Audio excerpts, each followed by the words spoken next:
Newsmaker Sunday with Fox 10's John Hook. Thanks for joining us on Newsmaker Sunday. I'm John Hook, and we're going to talk today a little bit about a problem you may have noticed in the skies over Phoenix. There has been a dramatic change going on for about a year now concerning the flight paths going in and out of Sky Harbor. And I thought no one better to bring on board than the guy who's got a lot of constituents who are impacted by this. Councilman Nowakowski, first time on the program. Good to see you. Well, thank you, John, for having me here. You're welcome. You've been a city councilman now, City of Phoenix, for 8 years. And before that? No, before that, I worked for the Diocese of Phoenix and also for the Cesar Chavez Foundation. Okay, good to have you. And we're going to run a story on this, and we'll talk about other city issues as we go through the program as well, because there's so much stuff going on at City Hall.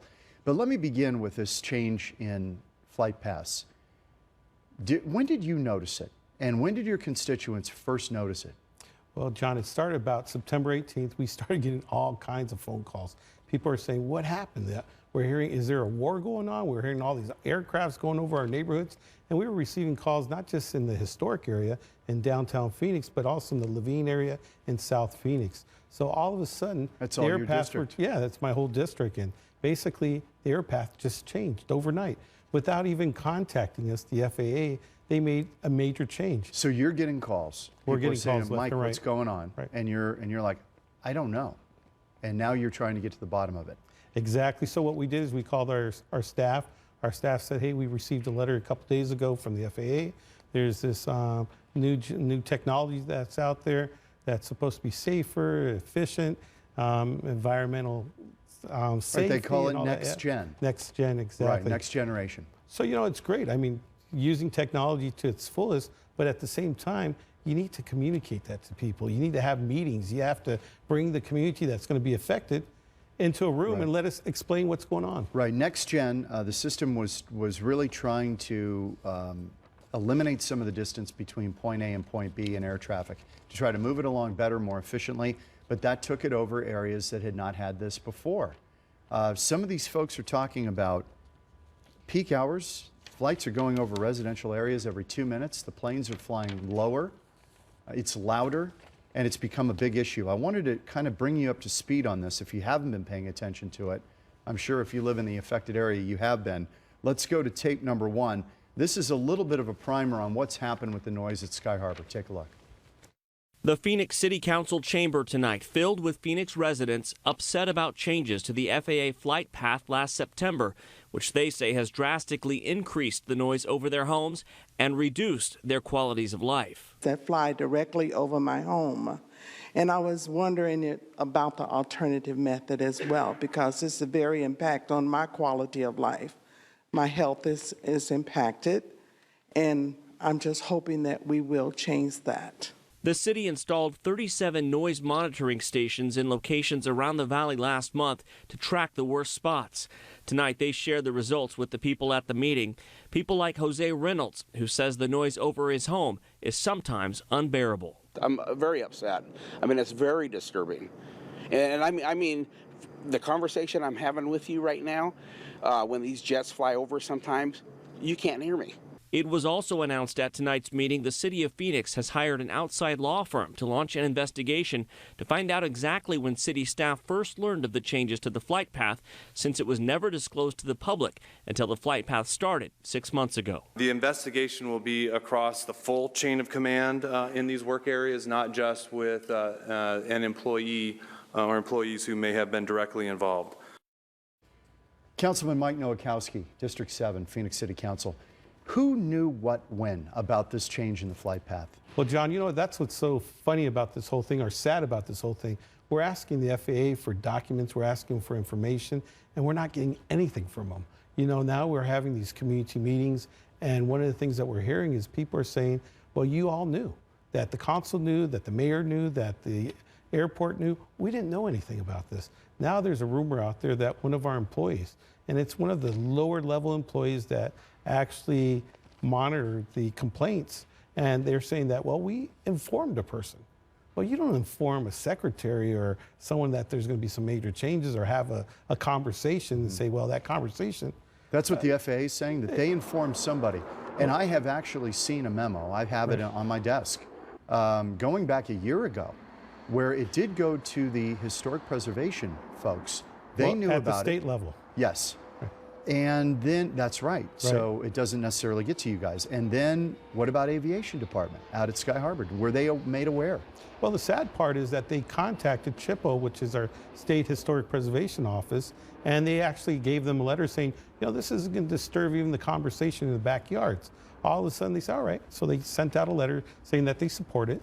And then all of a sudden these meetings started to happen. And they were meetings that were organized by Sky Harbor and the city of Phoenix.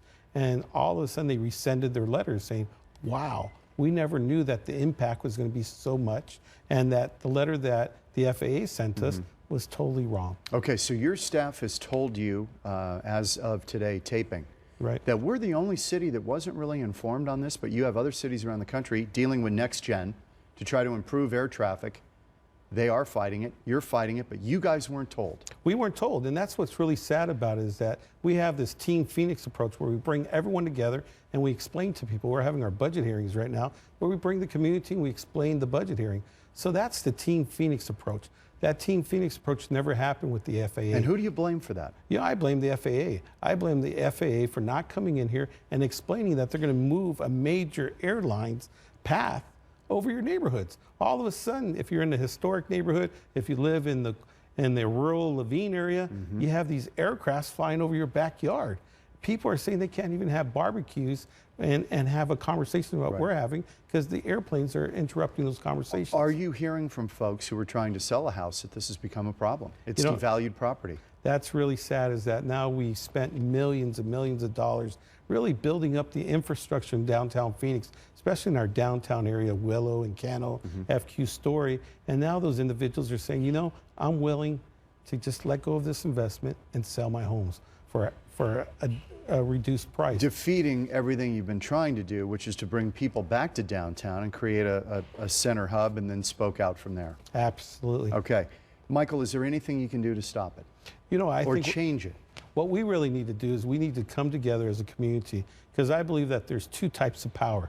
There's the power of money, where you can actually buy off anyone, even the politicians, they say, and the power of people.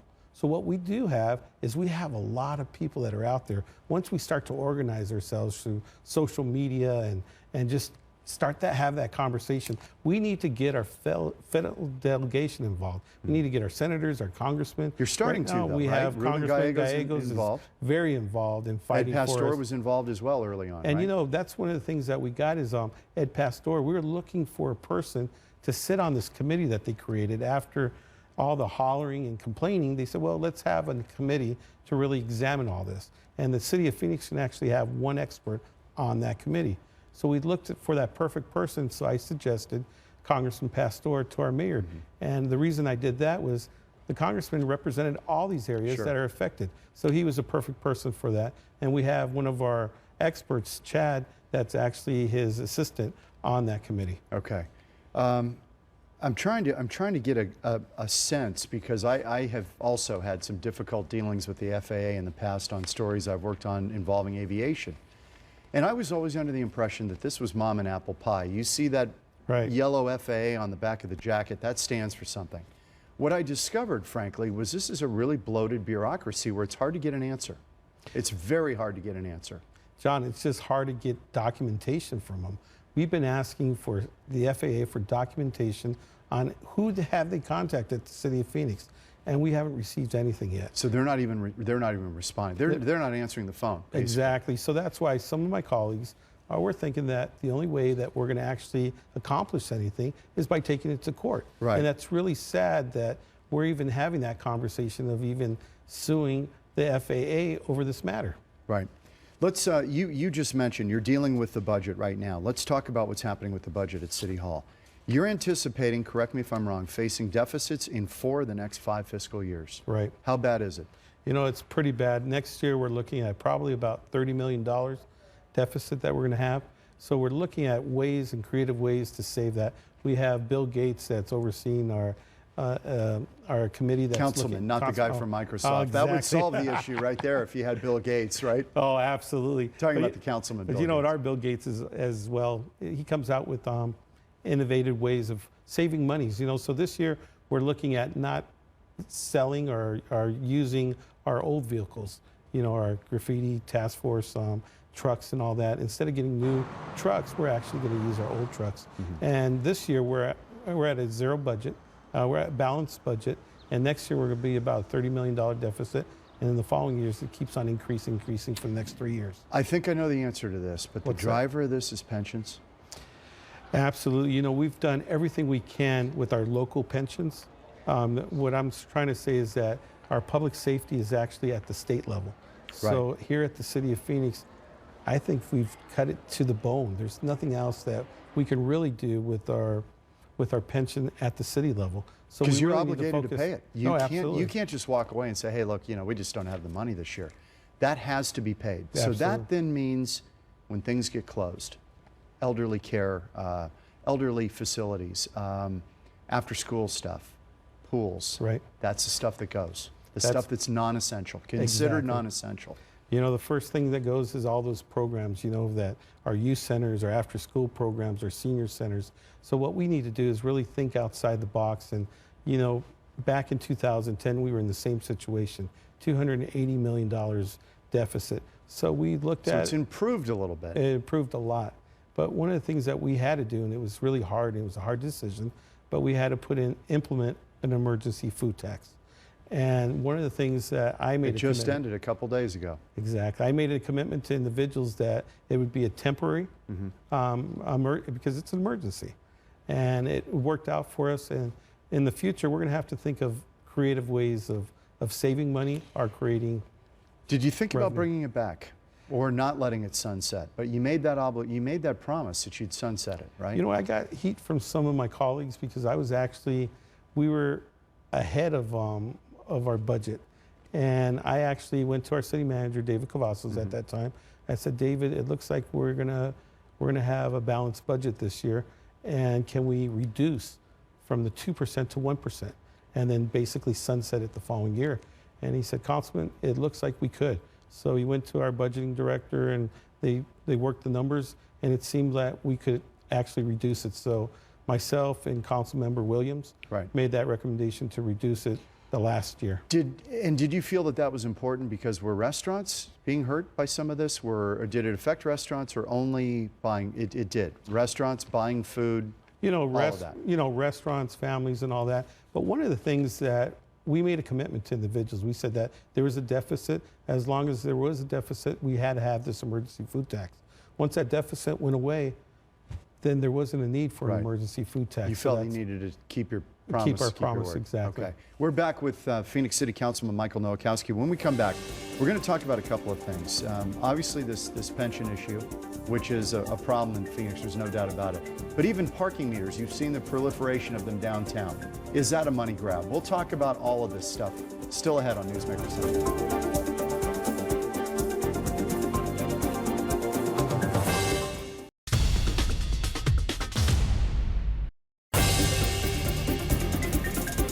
Back with City Councilman Mike Nowakowski. You've seen him. He's been a representative of District 7 for 8 years, pretty much all parts west of Central Avenue and south of McDowell. Correct. So right in your area is where all these parking meters have gone in, right? Absolutely. You know, it's like we woke up one day and all of a sudden we had all these parking meters all over downtown. Do you think that's a good or bad idea? And is that in direct response to this budget shortfall? They've got to be new ways to make money. You know, John, it's good and it's bad. One of the bad part is that we needed to inform people that it was coming. One of the concerns that I had is I started receiving phone calls from individuals from my district, ASU, for example. The students from ASU never knew that was coming. Some of the restaurants and some of the coffee shops and small businesses. I've heard from them because I go down. You know, we're right in your area here, absolutely. right? I mean, even this place right here. Exactly. We're in. You're our guy. They complain. They say this has really been a problem. And you know, John, I think one of the problems is the lack of information. If the citizens think that they're not getting the information, council members sometimes don't get the full picture. So what we've done is we reached out to the community and we asked about what are their concerns. Some of the ideas that are coming out are great. They're saying that after 7 o'clock, why are we charging? There's hardly individuals using the parking. And then the restaurants are saying that would be great for us. That's more inviting. So that could change. That's exactly. possible. So we're looking at that. We're looking at other things on holidays, and even on the weekends. If you come down to downtown Phoenix on the weekends, it's sort of a ghost town, especially on holidays. Right. So we're looking at all those possibilities, and we're listening to the community, and we're taking that back to staff, and the staff is processing it, Right. and they'll come back with a plan. Let's roll tape number 3, and this is file tape of police and fire, because we talk about the pension situation, and we've had Councilman DeCiccio on to talk Right. about this a lot over time. We got to do something about this. We talked about it earlier. The city's hands are pretty much tied. You've got to fund the pension. Right. You have to pay the bill, no matter what this economic condition is. But there are efforts at the state capitol. I know that the head of the union for fire is really talking about we need to reform the situation. My feeling is, Mike, that you don't want to upset people who were promised something. You just cannot change Right. it midstream. It's not fair. But from, say, this point going forward, maybe you do. Maybe you need to change the dynamic. Pardon me, I'm getting a call Oh, no from my problem at all. wife, nonetheless. You're in trouble. When mama's happy, everyone's happy. Exactly. Right? So what do you do about this issue? What do you do about this issue? Because the police and fire pension is the real driver of a lot of our deficit. You know, I believe we have great leadership within our police and fire union. I think if we set everyone together and we find what that common ground is, and we find what's common and what we can all work with, and I think that's what the firefighters are trying to do at the state level right So now. they recognize there's So a problem. They obviously. recognize it, and they're willing to give up some stuff, but there's some commitments that we made as a city of Phoenix that we can't go back on. So I think sitting everyone around the table, having that conversation, we can come up with a plan. But I think one of the biggest problems that we have is that the need for police officers and firefighters. When you go out there to public meetings, people are always asking for more cops. They are. And more firefighters. I feel like this, am I wrong? I feel like the city is crawling with cops. I see cop cars everywhere. Well, you're Do right. we really need more cops? You know, we really do. We're down. Response times are hurting? The response times, if you talk to residents of my district, depending on the priority, if somebody's getting shot at, absolutely, you'll have police officers there immediately. But if your house is getting broken into, or if it was robbed, and you come home and your windows are broken, that's a low priority. You might because wait hours for You might somebody wait to... 2 to 3 or 4 hours. So individuals are saying, wow, this is a violation on my... Okay. And how And you can we believe wait this? 3 to 4 We hours? need more officers. I believe we need more officers. Because and- obviously more officers drives costs down the line in terms of pensions. More Absolutely. officers, more firefighters, that all is a driver of the cost of the city. It's the biggest expense you've got, right? Oh, it's about 71% of our general budget 71%. is public safety. Public safety, 71%. Correct. Okay. Do you think we have squeezed the city employees to the max? I That think when we've- we talk about pensions and benefits, we've gone after city employees, but what's been kind of untouchable is fire and police. Correct. And again, I don't think you change anything for the people who've been promised this, but do you at some point say, we have to make a change going forward, we have to transition people into a 401k type setup, even for the city employees? You know, John, I mean, our employees are great. I mean, they're wearing 2 to 3 different hats now. I feel really bad because we have squeezed them, and now this is the 5th year that we're squeezing them.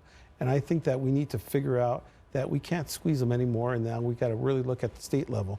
And the pension State reform... level meaning police and fire. Police and So fire. police and fire now, which has been prior Correct. untouchable, now may be in play. I think it's in play, but I think it's in play where the police and fire unions are working with the state to come up with that happy medium. Consensus. Some kind of consensus, Okay. right? Quickly, I wanted to ask you about the mayor's reelection. There's been, you know, he's looking for term number 2.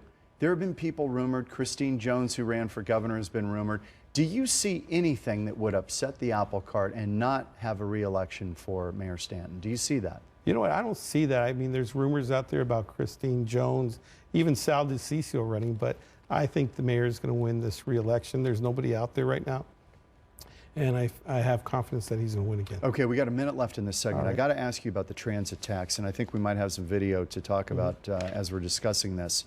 $30 billion.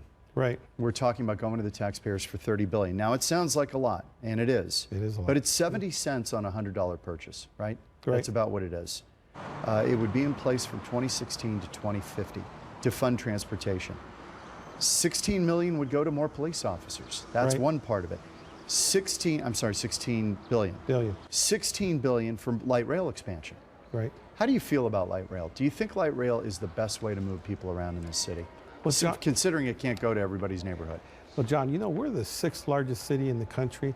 And if you look at all the other top 10 cities, they all have light rail. I mean, if you Does go that mean we should? I mean, you know, it's a way to move people. I mean, we have millions and millions of people. We have students that are coming from Tempe to downtown ASU. We have individuals that are from low-income areas that public transportation is not there, so they have to use the light rail. They only have one vehicle. They only have one The truck. argument's been that we've Right. transferred people from buses to light rail, so it really is not a net gain and an incredible cost at what is it?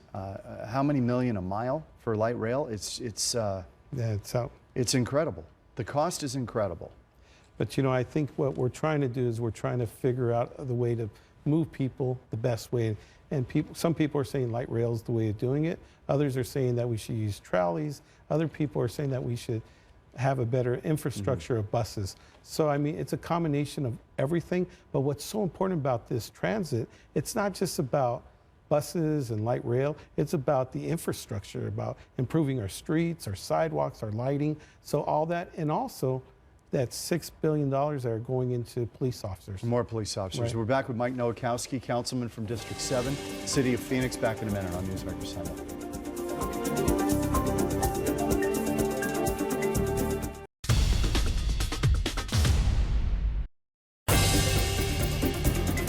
Back with Phoenix City Councilman Michael Nowakowski. He's a representative from District 7, and he's been impacted by his district. His folks have been impacted tremendously by the changes out at Sky Harbor, and we'll wrap up with that. But I want to ask you quickly.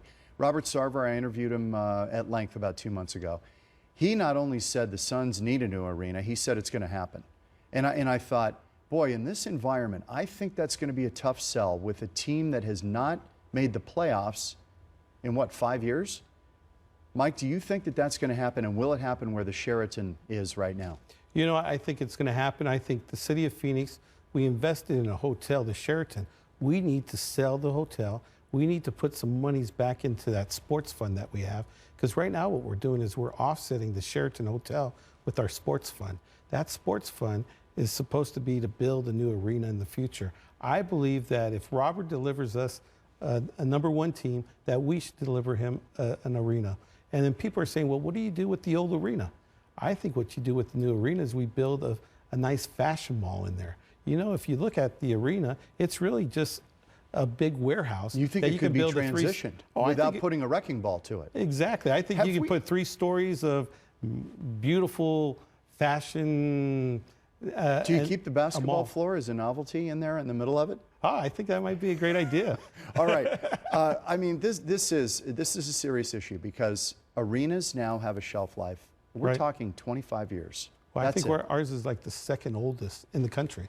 Can you picture that? Because I was here when it all started. I mean, and you were too, obviously. But it's hard to believe that we're talking about getting rid of that arena, the old America West U.S. Airways Center. But you know, John, I went to St. Mary's in downtown Phoenix. Now you got the Arizona Center there. And Phoenix is changing, and we got to move with the times. And I think that we need a grocery store downtown. We're hoping for definitely need that. 5,000 new units of housing in downtown Do you Phoenix. like what's happened downtown? We got about a minute left. Oh, I Mike. love what's happening downtown. I think with ASU, U of A, and it's just vibrant. I think what we need to do is we need to create more pedestrian areas so people can come and they can shop, they can party, and they have a good time. And we got to do something for our young people that are in the university. So I think there's so much we can do, and I think now's the time. 30 seconds. Does this council get along? Yes and no. You seem to have Waring and Sal, and and then you guys are on the other side, and it's a split almost on every issue. Well, you know what I think we really need to do is find that center. We got to bring everybody to the center, and I think that's what we're looking for right now, is that leader that can bring people to the center That's the mayor and make you're things talking happen. about. That's the mayor. Well, I think that we can find that leadership among one of us. Yeah. Okay. Mike Nowakowski, good to see Thank you. you. Thanks for coming on the program. We'll see you next week on Newsmaker Sunday.